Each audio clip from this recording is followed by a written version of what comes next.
sedang lara, berintih dan berdoa.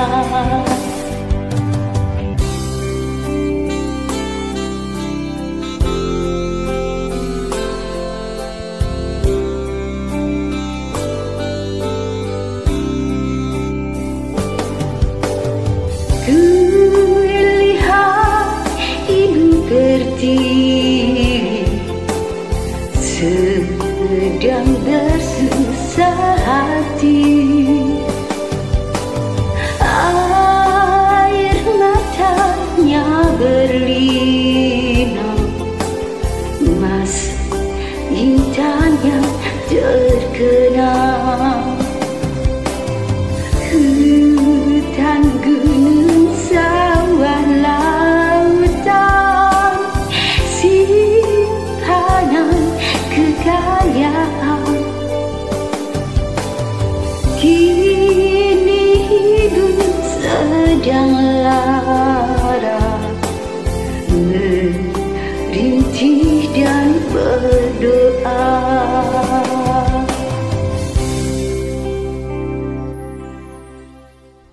Assalamualaikum warahmatullahi wabarakatuh.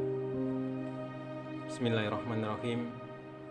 Innal hamdalillah nahmaduhu wa nasta'inuhu wa na'udzu billahi min syururi anfusina wa min sayyiati a'malina. May yahdihillahu fala mudhillalah wa may yudlil fala hadiyalah. Asyhadu an la ilaha illallah wa asyhadu anna Muhammadan abduhu wa rasuluh la nabiyya ba'da. Wa qala Allah ta'ala fi Qur'anil azim, a'udzu billahi minasyaitonir rajim. Wa qada rabbuka alla ta'budu illa iyya wa bil walidaini ihsana imma yablughanna indakal kibara ahaduhuma aw kilahuma fala taqul lahumā uffin wa la tanharhumā wa qul lahumā qawlan karīmā. Anak-anak sekalian, materi kegiatan MPLS pada hari ini adalah meningkatkan iman dan takwa terhadap Tuhan Yang Maha Esa. Materi yang akan saya sampaikan adalah tentang kewajiban anak terhadap orang tua. Tentu di masa pandemi ini, anak-anak semua berada di dalam rumah bersama orang tua. Sikap apa saja yang harus dilakukan? Tentunya kita harus mengetahui kewajiban kita sebagai seorang anak yang berada di rumah. Kewajiban, salah satu kewajibannya yang pertama adalah sesuai dengan ayat yang saya baca tadi, adalah kewajiban anak terhadap orang tua, yang artinya,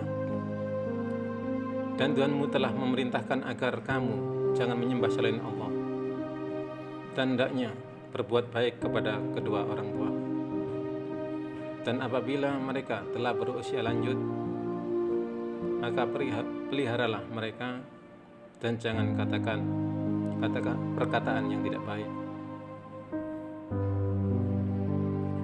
serta katakanlah kepadanya dengan perkataan yang baik pula.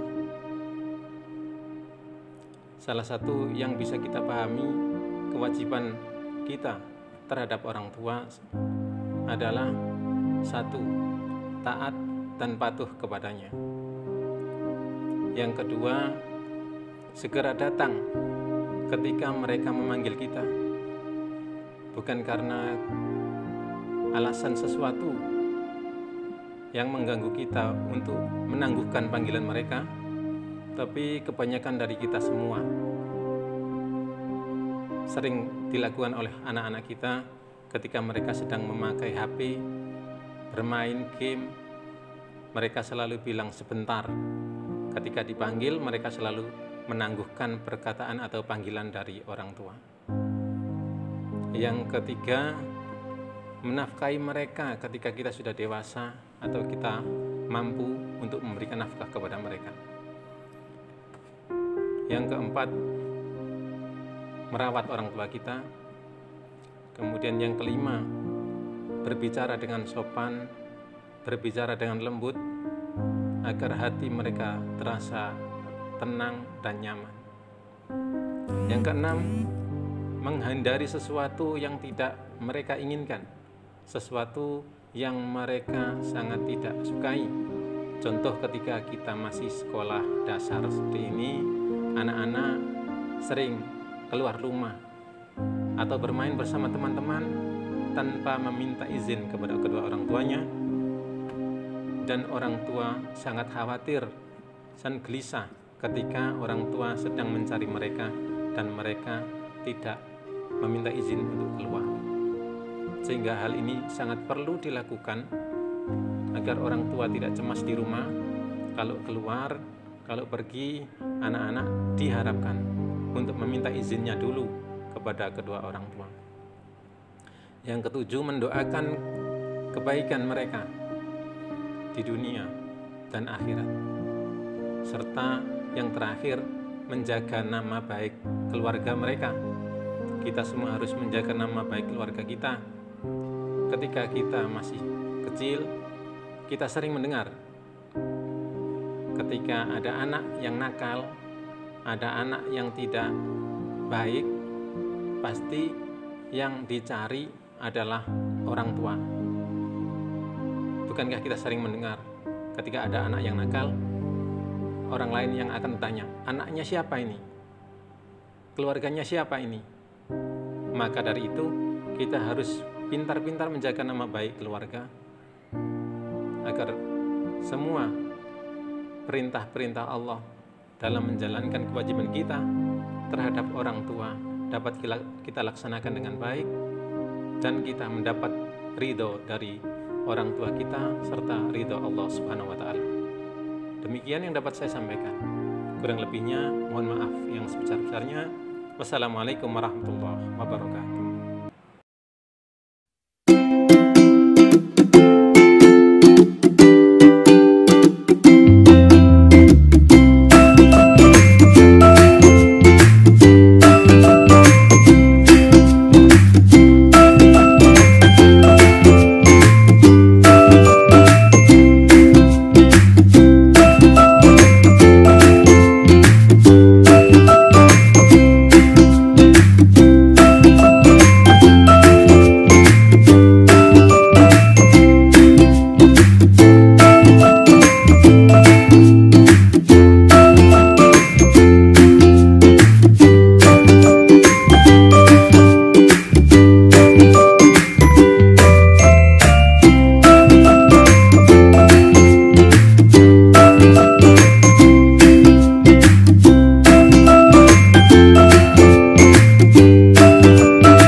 Assalamualaikum warahmatullahi wabarakatuh. Hari ini kita akan belajar bagaimana caranya belajar dari rumah secara efektif di masa pandemi COVID-19 ini. Selamat datang kepada siswa kelas 1 PT SD Negeri 21 Gresik. Kepada kalian semua, semoga kita tetap sehat dan tetap semangat. Pertama-tama, kita harus mengetahui apakah belajar itu.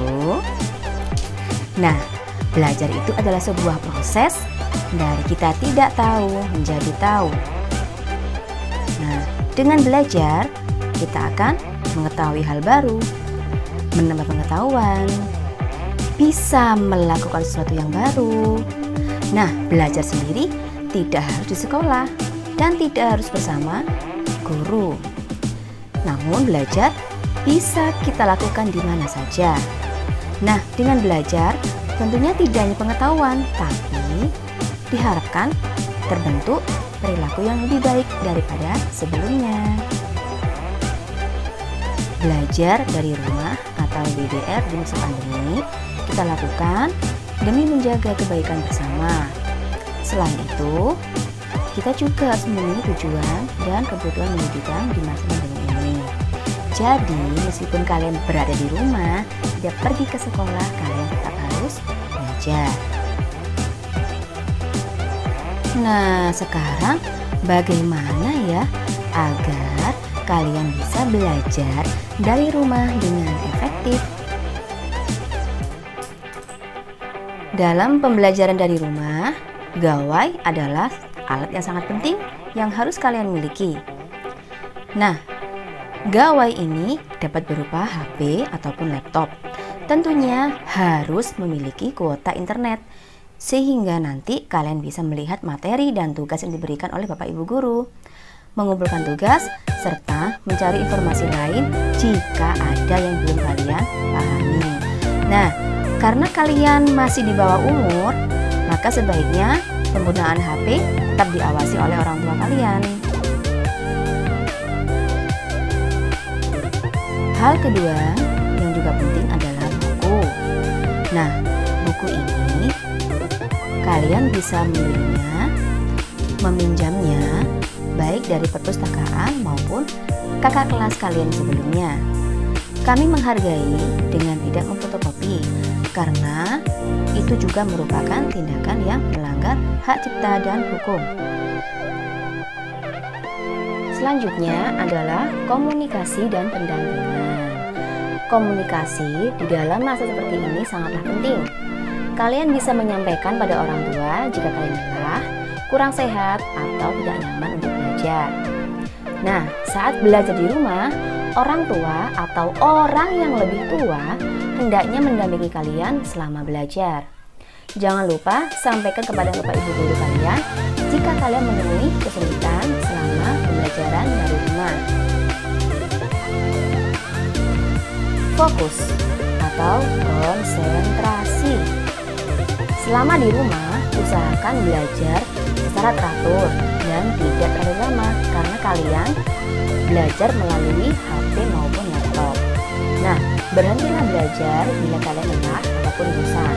Jangan lupa menyiapkan camilan dan minum selama kamu belajar ya. Nah, yang tidak kalah penting adalah menyelesaikan tugas tepat waktu. Kenapa ya? Tentunya agar tugasnya tidak menumpuk. Kalau menumpuk nanti kalian bisa pusing sendiri. Nah, lakukanlah secara teratur dan tepat waktu. Baca materi, kerjakan tugas pada hari itu juga. Jangan lupa untuk membaca perintah dengan baik dan kalian lihat, kalian amati tenggat waktu pengumpulan tugasnya kapan. Kemudian jangan juga takut bertanya pada Bapak Ibu Guru jika ada yang kurang kalian pahami. Belajar dari rumah bisa membuat kalian stres, bahkan bosan, jenuh. Nah, penting sekali untuk menjaga kesehatan fisik dan mental kalian selama kalian berada di rumah dan mengikuti pembelajaran dari rumah. Bagaimana sih caranya? Kalian bisa bermain dalam ruangan, berolahraga, menari, menyanyi, dan tentunya makan makanan yang sehat. Yang terakhir adalah menjaga hubungan sosial dengan guru dan kawan-kawan sekelas kalian. Di masa seperti ini tentunya kita akan jarang sekali bertemu. Oleh karena itu, sangatlah penting bagi kita untuk tetap berhubungan, untuk tetap berkomunikasi. Kita gunakan saja media yang ada, media HP. Kita bisa melakukan video call ataupun WA.